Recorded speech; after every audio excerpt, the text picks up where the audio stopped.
Verið velkomin í Bíóbílinn, þetta er 50. þátturinn í annarri seríu. Það Arnór, Heimir og Knútur hér á ferð og nú erum við loksins mættir 3 aftur. Langt síðan það gerðist. Það var bara í Sin City síðast, við vorum bara 3. Nei, jú, bara 3. Bara 3? Já. Við varum allir í Babadúgan. Já, við fórum núna á Interstellar og ég og Heimir höfum farið á hana áður. Þannig við kannski munum tala eins meira á meðan Knútur mun hugsa. Já. Þetta er eina af þessum myndum sem í rauninni neyðir þig til þess að hugsa þó þú viljir það ekki endilega. Eða þú getur bara hort framhjá því. Já. En þeir sem eiga til að hugsa eftir kvikmyndir, þeir munu fara mjög djúpt í þessa mynd og hugsa mjög mikið út í það hvernig í andskotanum hlutinir gátu gert. Þetta fer bara eftir ástandi þínu í bíósalnum. Já. Þetta er, móðir allra tilvílanna kemur í heimsókn. Það er bara þannig. Sögðu þráður, byrja á honum. Já, Matthew McConaughey sem er kannski frægasta nafni núna í Hollywood, hann leikur aðalhlutverki þarna. Hann leikur fyrirverandi verkfræðingur hjá NASA, eða flugmann hjá NASA. Já, flugmann hjá NASA sem þarf núna að gerast bóndi út af því að í rauninni náttúran er að reyna að fæla mannkynið í burtu einhvern veginn. Það er einhver mold sem hann líkur út um allt. Já, rykský sem herja á Norður-Ameríku. Já, búið að eyða út hveiti og eitthvað sem heitir okra. Ég er ekki alveg hvað eitthvað kortegund. Það er skortur á mat og matværæktun gengur mjög illa. Þess að það gengur einhver plága sem er að útrýma alla helstu kornategundum? Já, kornategundum, hann er að rækta maís á bílunum sínu, konan hans, hún er dáin, við fáum aldrei að kynnast henni. Hann býr með tengdapappa sínu sem er leikinn af John Lithgow, mjög gaman að sjá hann. Og hann er ekki geimari í þessari mynd. Spoiler. Third Rock from the Sun, þannig að smá tilvísun.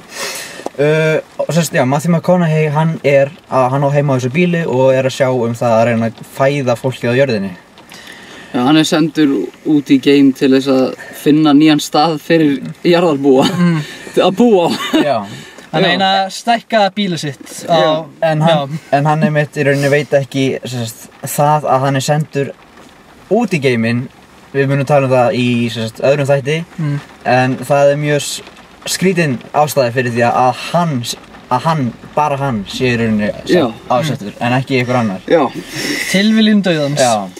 Já, þeir sem veit ekki þá er leikstjóri þessara myndar Christopher Nolan.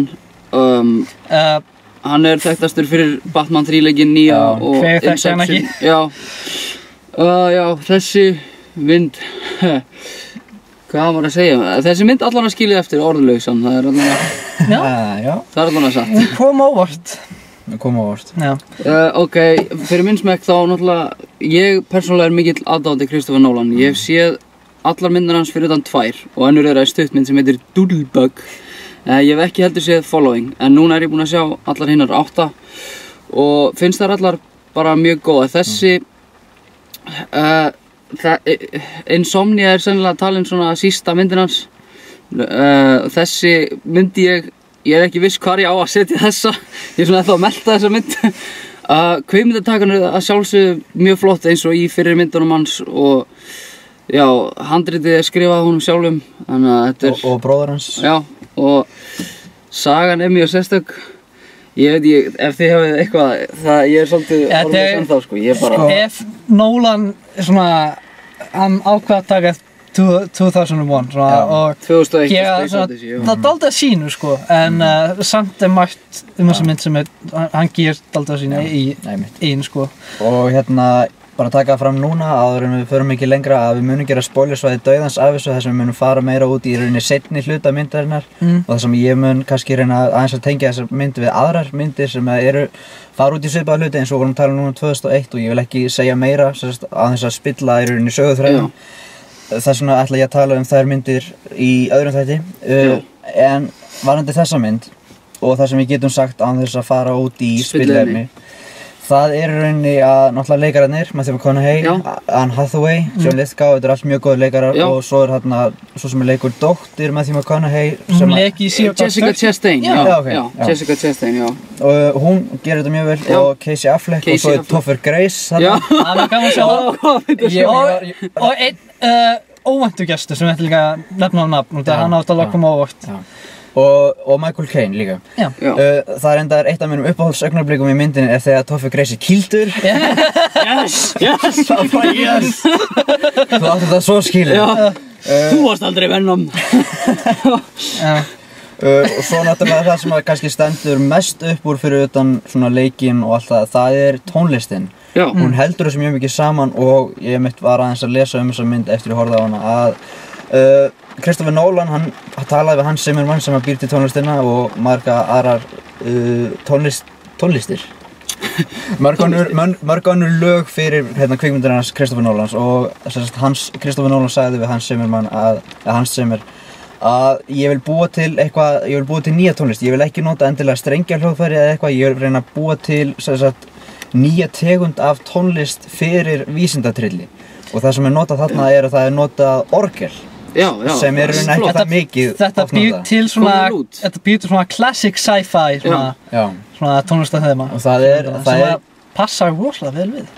Það eru stundum notað svona smá strengjakvartett eða í rauninni synthesizer en svo í rauninni orgelið það sem heldur allri tónlistinni saman og náttúrulega í rauninni þarna til þess að svolítið stækka og gera ákveðna hluti í myndinni miklu mikilvægari en þeir í rauninni kannski virðast vera. Svo upp á spennuna að gera, hún gerir myndinni miklu meira spennandi, allavega viss atrið í myndinni.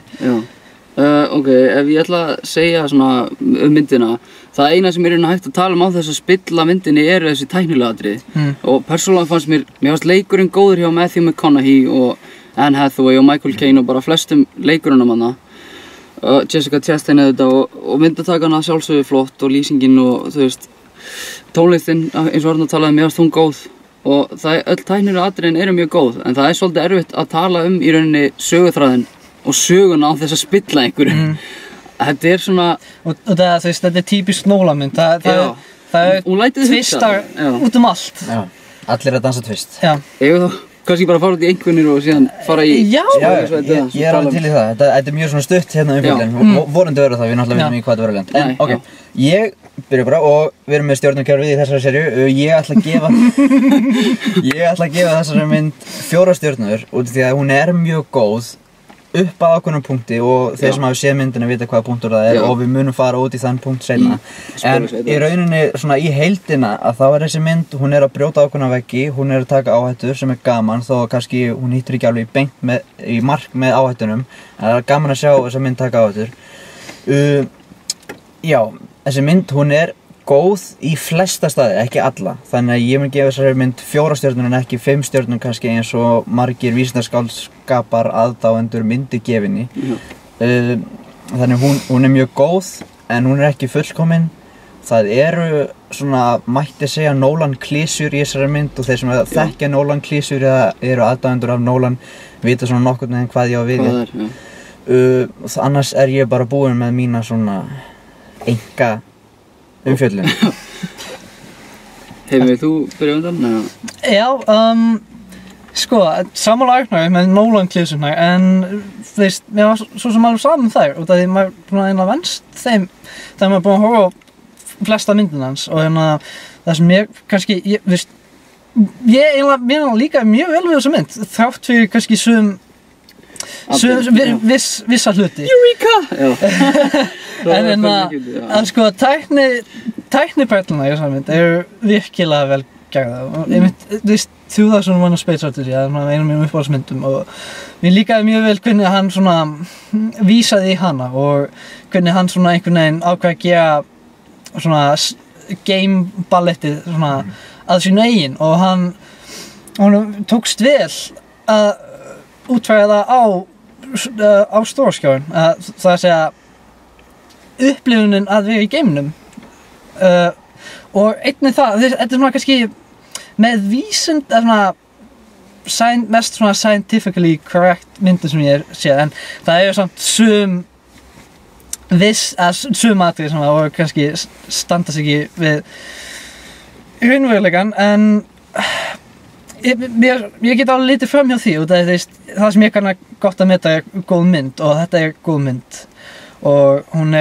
svona mjög samheldin, það að segja í söguþræði og persónulega, það ekki mikil persónusköpun í þessari mynd en ég kann svo svona að horfa fram með því og það sagan sem skiptir mestu máli í Nolan-myndum, allavega í flestum þeirra og já, tónlistin var mjög góð auðvitað, hún var einlega alveg gæði myndina og já, hvað maður ætti að segja, ég mæla allavega með að þú áframta góði horfið á þessa mynd út af því þetta þarf að dalda eins og okkur, ég held að þessu alveg skipta á skoðanir en þú þyrfti eiginlega bara að sjá hana til þess að útbúa þína eigin, finnst mér.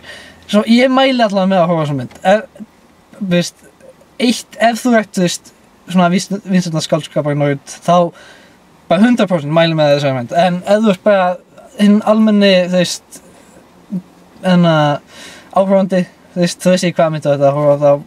Ég myndi taka á þetta með að fara á þessa mynd, en ef þú nennir að sitja í bíósal í 3 klukkutíma, en annars gefa þessa mynd 4 stjörnur rétt eins og Arnór.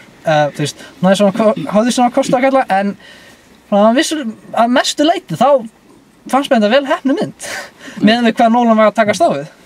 Svo já.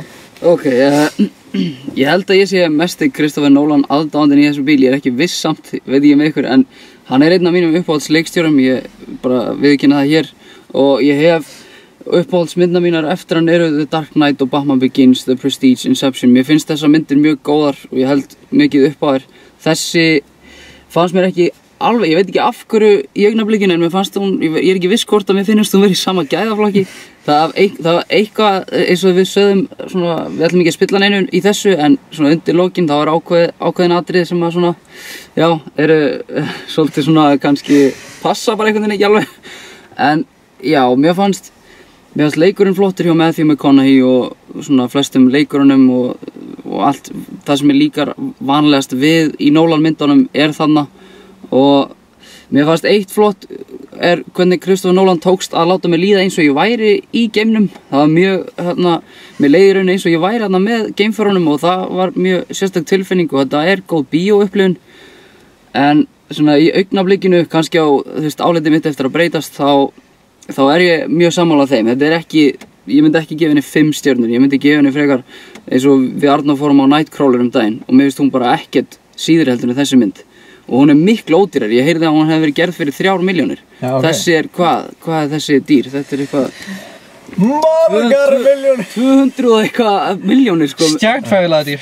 Fáránlega dýr, en þarna sjáum við þess að, Nightcrawler hvað? 3 milljónir í kostnað, þessi 250 milljónir.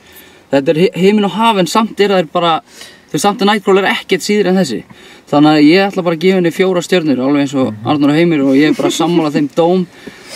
Kannski breytist það síðar, ég veit það ekki, ég svona eftir að melta þessa mynd í augnablikinu. En þetta að minnsta kosti mjög góð bíóupplifun og hún lætur að hugsa. Það eitt sem ég rosa hrifinn af með Christopher Nolan að flest alla myndinans þær látaði hugsa og ég rosa hrifinn af því.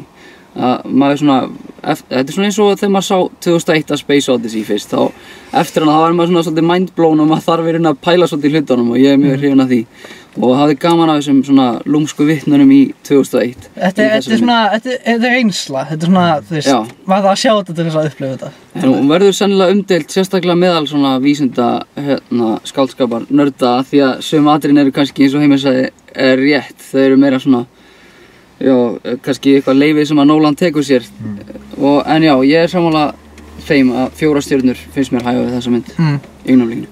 En við mælum með henni. Já. Fáið á hana. Já, þetta mynd sem þú þarft að sjá til þess að geta í rauninu bara dæmt hana sjálfur. Allir að fá hana, af hverju þú ekki búin að fá hana. Og við vitum líka að við erum pínu seinir með þetta, en það samt þetta líka út því að við þurftum að, eins og ég þurfti eiginlega að horfa á hana 2 svona til þess að geta tala almennilega hana hérna. Já. Annars held ég að við séum búnir í bili. Það við munum líklega að fara á Dumber 2. Vonandi Gone Girl og svo einmitt... Hvað var aftur? Ég held að sé allt. Já, ég held að það sé svona... Jú, það er allt í augnablikinu. Já, nema við viljum finna okkur einhverja svona Ja, þú veist- lélega, eða mynd sem að... John Wick eða eitthvað svoleiðis, ég samt veit ekki. Ég heitt að hún sé góð. Já, en En þú veist, góð hasarmynd. Keanu Reeves og hundurinn, ég veit ekki alveg hvað maður á hugsa. Ég hann var til hann, þú veist, ætlum góðum svona hasaratriðum í henni. Fannst mér. En allavega, Allavega. þessari umræði er lokið, við mælum með Interstellar. Við erum bara svo spenntið að geta, þú veist, spilt þessari mynd í næstu myndbandi. Við erum greina alveg... Okkur fannst hún góð, við erum samt ekki vissir af hverju okkur fannst hún ekki það, eða veist, alveg 5 stjörnur góð, en við munum sennilega komast að því á eftir í spoilersvæði dauðans þættinum. Já, við byrjum að heilsa í bili og endilega ef þið eru búin að horfa á Interstellar komum með okkur í þessa för sem við förum á eftir í spilliefni til og látið okkur vita hvað ykkur finnst, hvort það sé raunsætt mat hjá okkur og allt svoleiðis. Annars byrjum bara að heilsa. Já.